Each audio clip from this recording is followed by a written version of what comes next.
nag man xam naa ne sunni yu nga coppare duñ koy denc du pour denc ndaanaan da nga waroon a ñëw ci man na ma Cheikh Ahmed ndaanaan Gora Seck mooy turam ci télé yi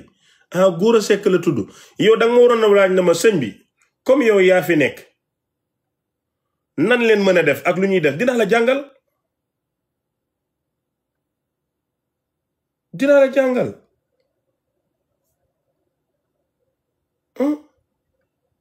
Look who jumped 40 school. dinaa la jàngal mais jël non Ibadou moom laisse tomber Ibadou moom c'est que problème bi mooy Kasongo yeye mombali nanga woy bi moom mënuma ko Kasongo mbona we songa libala oh yeye maanaam yéen li ngeen waroon a def mooy nekk ci seen mbiri bopp nekk seen mbiri bopp te bàyyi nit ñi gis nga ëhlu sufi yi ñu ngeeg saay-saay ñu ngeeg boroom xam-xam ñu ngeeg boroom wilaaya ñu ngeeg boroom kurus fi mu nekk nii murit yi ak Tiwaawan ak Medina Baay ñëpp a dajaloo jox ma lenge yi pour ma jàkkaarloo yoon ndax saay-saay danga koy booleeg saay-saay imbécile danga koy booleeg imbécile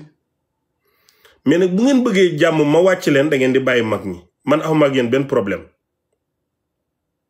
alxuraan ak sunna ndeysaan nee na ma yow prisonnier bu tëdd Amérique sa xol jeex na nag baal ma ko alxuraan ak sunna toogal rek déglu ñëwal Sénégal ñëwuma maa bañ waaye dig ma déglu de alxuraan ak sunna toogal rek déglu waaye ñëwuma Sénégal prisonnier la sant yàlla mais yaa ngi may déglu toogal muñ wax naa leen ngeen jël place te bañ a manifester wu bu ngeen manifester ça c'est une provocation te bu ngeen ma provoquer audio yi day génn waaw bàyyi leen ma nii yéen toog leen déglu muñ leen da ngeen di muñ tey fu mu nekk nii lu suufa ñoo aye ñoom waxuñ de sëñ Muntaxa waxul fi mu toog rek la toog Cheikh Mahi Khalifa waxul Serigne Mbaye Sy Mansour wax ñooñu amuñ jot ñu ngi liggéeyal yàlla man leen yebal ay imbécile ngeen ñu ne ma imbécile ma ne leen wii ñu ne ma demal jëflante ak sa moromi imbécile yi loolu la muñ leen maa ngi ñëw may leen ma temps ñii amuñ seen jot de ay sëñ Muntaxa duñ seetaan TikTok di xamuñ leen imbécile plus imbécile égal imbéday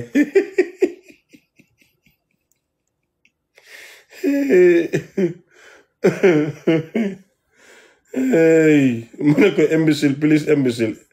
égal imbéday yéen kay toog leen nii rek seetaan bu leen mer bu kenn mer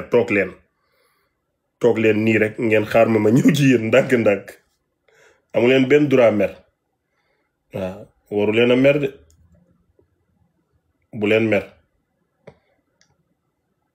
dafa am son bu may seet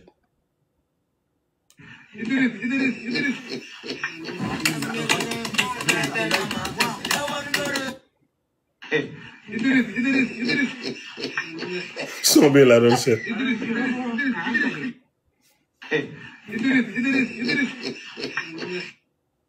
kon alquran ak sunna uxti dajji kàddu diine ji yéen ñëpp toog leen tey te muñ seetaan toog leen ngeen muñ ngeen seetaan bu leen fipp bu leen xataraayu fii ku aaya wal sa moome bu ngeen xam ne kilifa diine yi ngeen di laal duñ seen morom duñ seen màppandoo yéen kilifa diine yi den dem ci seen saako pompiteer bi yi gën a nëb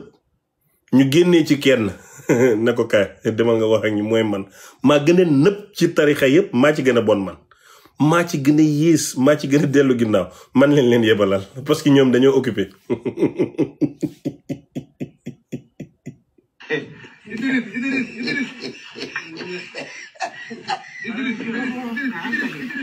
noonu la kaa bi demee maanaam ñoom dañoo occupé sëñ Mountakha tabax na université 34 milliards amul jot te li gën a bizarre yéen a ngi dem foofu di jàngi seen doom yi da ngeen dem université bi sëñ Muntaxa defar fekk fa ibaadu yi di jàng duñ leen discriminer duñ leen dóor duñ leen dàq. Cheikh Mahi moom mu nga demoon ba Afrique di gérer ay guerre pour ñu teg arme yi ñooñu dañu occupé. Serigne Baye Sy Mansour di calmer réew mi waaw Njaasaan di calmer réew mi ñoom dañoo jàpp ñun taluñ leen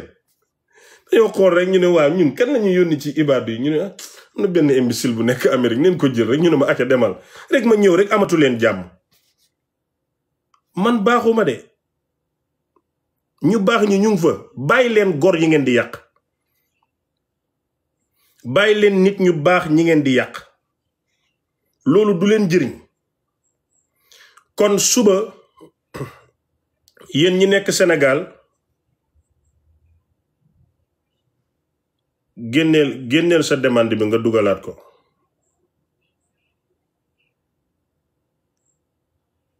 Yéen ñi nekk Sénégal dama bëgg ngeen dem taxaw ci projet Freedom bi ngeen yëngal réew mi. Nit mënta nekk ci Sénégal di saaga Sëriñ Bamba dara jotu ko mu saaga ibaado yi ñu tëj ko du fi am. suba la war a taxaw na siw. Freedom ci boppam amaluñu benn njëriñ mais pour ñu génnee ko message lay joxe. loolu la projet bi suba la 8h ngeen dem ci palais de justice laajte Freedom. Freedom nan la tudd yéen bindal leen ma turam.